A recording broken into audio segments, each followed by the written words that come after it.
Hi, mga swimmer. Fourth episode tayo. Nung last part ng episode 3, di ba yung ginawa natin yung ganun lang, pag ganun, sabi ko sa inyo, di ba? Nakatingin sa baba, sa ground, no? Sa sahig. Sa swimming pool man, dagat o ilog, no? Para level ito. Di ba? Ganyan level. Yung paa, hindi na kagano'n ha. Kaya yung natural lang. Yung natural lang, tingnan mo, natural lang. Oh. Kasi gaganon ka eh. Gaganon yan eh. Kung gagamit na tayo ng paa. Ngayon hindi tayo gagamit ng paa. Yung gano'n, hindi po tayo gagamit ng paa. Para hindi kayo malito, ha? Ganito yan.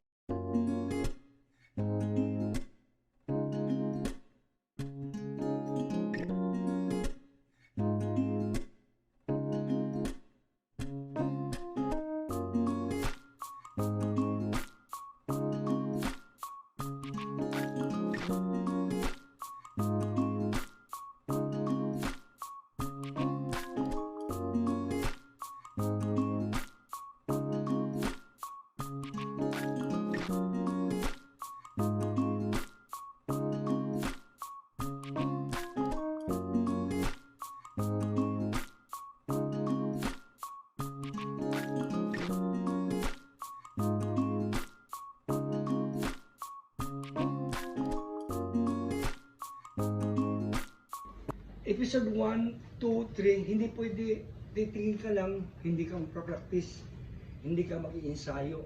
Hindi pwede. Kasi pag nasa lamoy ka na, yung 1, 2, 3 na episode, ma-apply yan sa lahat ng 4th episode, 5, 6, ma-apply yan. Kaya, kung hindi ka nasanay, mahirapan ka mag-coordinate paglalamoy sa ibang episode. Kaya, mula number 1 episode, sanayan niyo muna, pangalawa, pangatlo, pangapat, patungong anong episode kung makakarating tayo. Ngayon, ang ibig sabihin, ganito, di ba, yung ulo natin ito, yung katawan natin, tapos yung paa natin. Example, ano? Yung kamay natin, pag ganun lang, di ba, straight lang. Habang nag-execute ka, ginagawa mo yung plain dive lang, plain lang dito. Tandaan, lalabas yung hangin, galing sa ilong, pagpa-continue, di ba? Kung nasanay na kayo dito, gagalawan natin yung kamay. Di ba yung bubbles, nasanay na kayo? Paano? Tapos, habang ginagawa niyo pala ito, iisipin nyo yung kalagayan ng paa, kalagayan ng tiyan ninyo, at saka kalagayan ng kamay at ulo. Importante ang kamay mo. Isa, kung nasa noo mo, ito noo, straight lang, yan. Tandaan ninyo. Tapos yung ulo, saka tingin lang sa baba. Yung tiyan nyo, parang nagpupusap kayo. Example, nagpupusap kayo. Di ba kung nagpupusap kayo, yung tiyan nyo, parang humihiyak ba? Kasi kung hindi, gagano'n yung tiyan mo, hindi tama, di ba? Hindi tama. So, sa swimming, gano'n rin. Parang itataas mo ito. Itataas mo itong tiyan nyo. Huwag masyado, kasi pag masyado, magka-cramps kayo. At saka, mapapagod agad kayo. Ganito, oh, katamtaman lang, oh. Nakuha na ninyo yung ulo, yung tiyan, at saka yung paa. Ang susunod na hakbang natin ay gagawin natin yung kamay. Ganito yung kamay, ha. Yung kamay, hindi ganyan, ha. Hindi ganyan. Hindi ganyan. Hindi. Mali yan. Hindi ganyan. Yung pinapalo nyo. Hindi. Ang tamang paraan, ganito. Example, yung tubig dito, no? Pababa. Dito sa area naman, ano? Ganito. Gagawin nyo. Hindi ganyan, hindi gaganyan na, hindi, yung parang dadive mo, hindi. Hindi rin, ano mo, abutin, hindi. Ganito, oh, yung katapusan ng daliri niyo, sa gitna, kung parating na sa tubig, parang konti lang. Hindi ganyan, ha? Straight lang, oh. Ito, noo. Straight lang. Tapos kakabig kayo. Straight din, straight. Straight. Hanggang sa babaw ng tubig. Pag kumabig nyo, pull ba? Pull. Kasali ito. Nagpo-pull rin yan. Pull kayo, no? Pag akyat nyo, ito naman ang susunod, di ba? Ganon.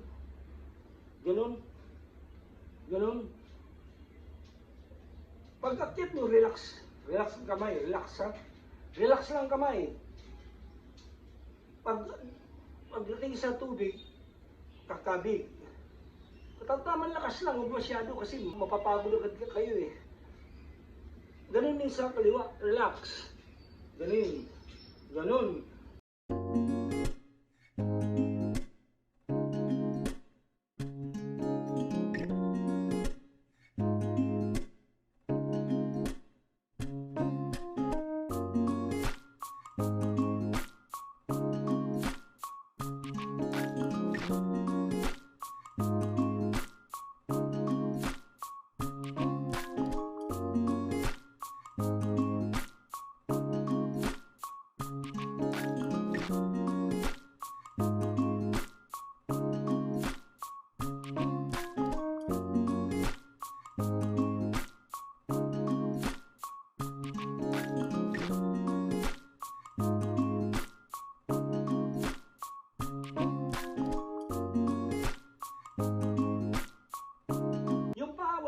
Ganun lang ang paa, ha?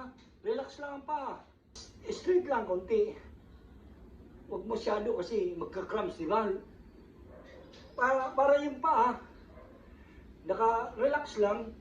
Kahit hindi mo sinadya na galawin, gagalaw yan, gaganon yan yung paa ninyo.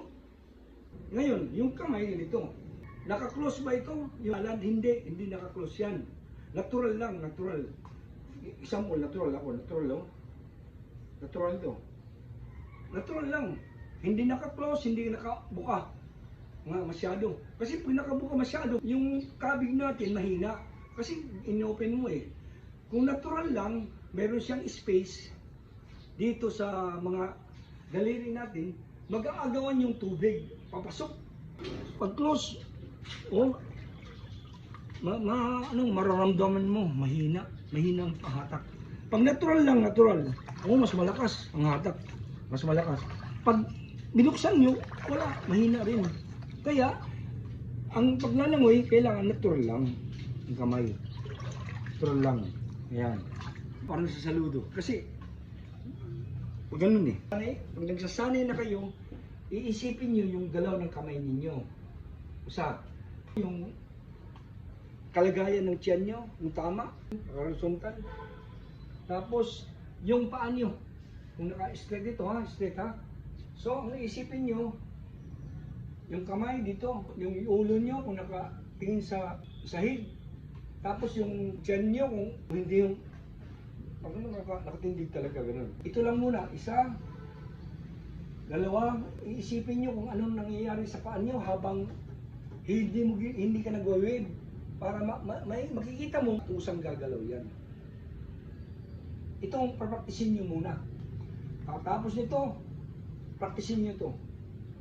Pangalawa. Walang baiting muna ha. Walang baiting. Huwag kayo mag-advance agad. Huwag. Kasi pag nag-advance kayo, malilito kayo. Lalong hindi kayo matututo. Kasi ganyan nangyari sa akin. Matagal akong natuto paglangoy. Kasi rumble yung akin eh. Lahat na ginawa ko eh. At once. Kaya nag-analyze ako, in-evaluate ko, ito ang tama. Mga bata, marami na akong face-to-face na naturuan paglangoy. Madali silang natuto sa pamamagitan ng approach na ito. Yung episode 1, 2, maraming natuto na bata na face-to-face. Nagturo ako dati. Kaysa yung tuturo ka, langoy agad. Mas matagal matuto. At saka hindi sila makakaintindi ah, detalye kung bakit ginagawa yan, bakit. O so, alam na ninyo. Ngayon, kung natuto na kayo dito, at saka nasanay na kayo nito, at saka dito, break muna tayo. Mga swimmer, hanggang dito na lang muna. Antayin natin yung clip episode next Friday. Salamat. Thank you for watching. God bless.